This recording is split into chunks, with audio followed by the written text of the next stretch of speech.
ত্রাণের খিচুড়ি নিতে গিয়ে ট্রাক চাপায় মারা গেছে 7 বছর বয়সী প্রান্ত। অভুক্ত বন্যার্তদের পাশে দাঁড়াতে গত 28 আগস্ট সিলোনিয়া বাজারের পাশের এলাকায় খিচুড়ি বিতরণ করা হচ্ছিল।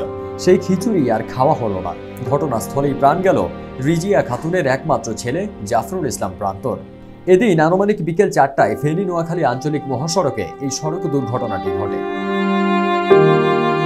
বন্যায় বাড়িঘর প্লাবিত হওয়ায় হুমায়ুন কবির তার স্ত্রী রিজিয়া খাতুন ও একমাত্র সন্তানকে নিয়ে আশ্রয় নিয়েছিলেন ফেনীর দাগন ভূঁইয়ার জায়লস্কর ইউনিয়নের সিলোনিয়া বাজারের পাশে এক আত্মীয়ের বাড়িতে। ভেবেছিলেন পার্শ্ববর্তী বন্যার আঘাত সামলে ঘুরে দাঁড়ানোর চেষ্টা শুরু করবেন। 29 আগস্ট ফিরে যাবেন উত্তর আলমপুর নিজ গ্রামে। কিন্তু এর আগেই হুমায়ুন রিজিয়া দম্পতির জীবনে নেমে এলো বড় রকমের আঘাত। স্বজনরা জানান, প্রান্তর মা রিজিয়া পেছন থেকে অনেকবার ডেকেছিলেন, কিন্তু প্রান্ত কানে তোলেনি। স্বজনরা আরও জানান, বিয়ের পর প্রায় 3 যুগ নিঃসন্তান ছিলেন হুমায়ুন রিজিয়া। সন্তানের আশা যখন একেবারেই ছেড়ে দিয়েছিলেন, তখন বিয়ের 30 বছর পর তাদের ঘর আলো করে কোলে আসে প্রান্ত। দীর্ঘ অপেক্ষার সন্তানকে সারাক্ষণ চোখে চোখে রাখতেন রিজিয়া।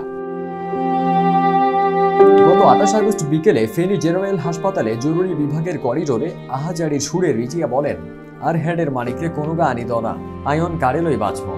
আয়ার মানিকরে হিসকিনার তুন মানা করছিলাম, এরে তুই চাইচ্ছা। হেতে কইল, আম্মা আমনে লাইও আনমো, আর মানিকরে আর কাছে দিয়ে দেন, এগো আর মানিকরে কিনি সামো।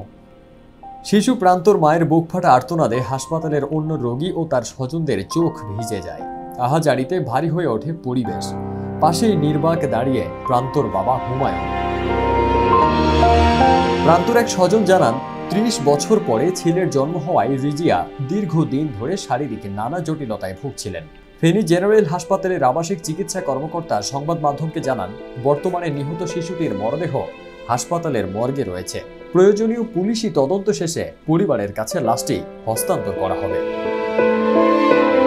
ফারদিন সানি, দেশ রূপান্তর।